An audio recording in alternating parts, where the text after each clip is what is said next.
You ever find yourself deep into a binge watch and just stop and wonder, how did this actually get made? How did it go from just a random idea in someone's head to my screen right now? Well, it is one heck of a journey full of brilliant inventions, clashing ideas, and a ton of creative work. So let's pull back the curtain and really get into the business of making television. So our story really kicks off with a guy who was, let's face it, seen as a bit of an oddball.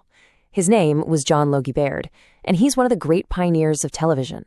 I mean, before he ever managed to send a fuzzy image across a room, this was a guy trying to sell things like socks that warmed themselves.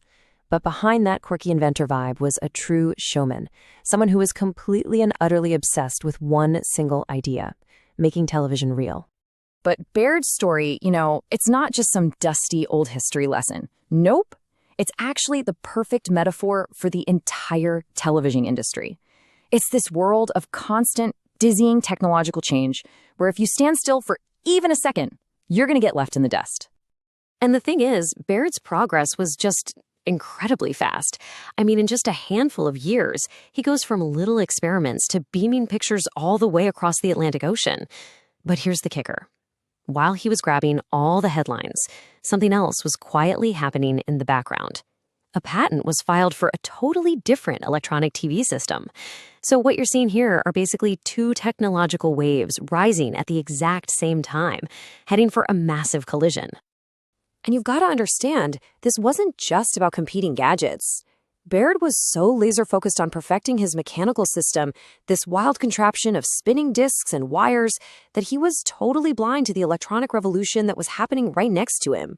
He was pouring his heart and soul into building the world's best horse-drawn carriage right as the first car was rolling off the assembly line. And that right there is the powerful lesson from his story, and it's one that still echoes through the TV industry today. You have to see which way the tide is turning and ride that wave of change. Otherwise, you're just going to get left behind. He was so wrapped up in his own creation that he ended up in a technological sideshow while the main event of television just passed him by. Okay, so the tech is finally working. The box flickers to life. But that leads to this huge new question. Now what? What is this thing even for? And as TV started to become a real part of life, two totally different blueprints for what it should be began to take shape. And that created this fundamental split in how the whole industry grew. And this divide is a really big deal. In the UK, you had the BBC. It was set up as a public service, funded by the people with this grand idea of enriching the whole nation. But in the US, a totally different beast. A market-driven system took over, where TV was funded by commercials, and the main goal was, commercial success. That philosophical split had a massive effect on what people actually got to watch. The BBC focused on prestige dramas and deep-dive documentaries, while the US model, needing ad dollars, naturally went for shows that could get the biggest audience possible. I mean, the BBC's original mission was just incredibly ambitious. You could almost call it utopian. The goal wasn't just to entertain everybody, it was to enrich the culture, to serve every part of society. And get this, its very first director general famously said his goal was the education and moral improvement of the public. Think about that. It was a philosophy all about elevation, not just about ratings.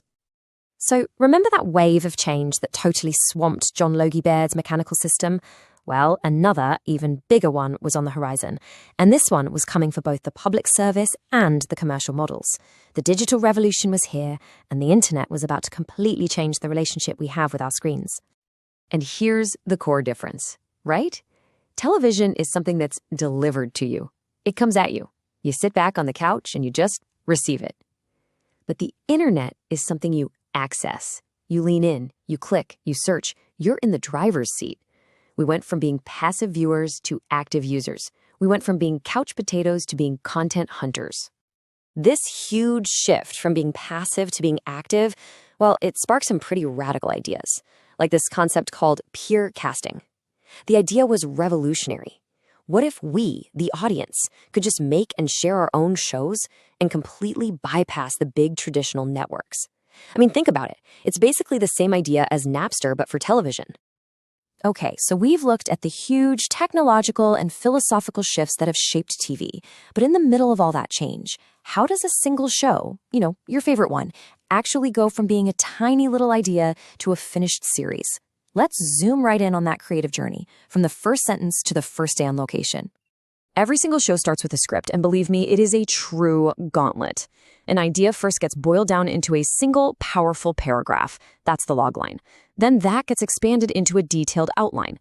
And then the real work begins, the endless cycle of drafts.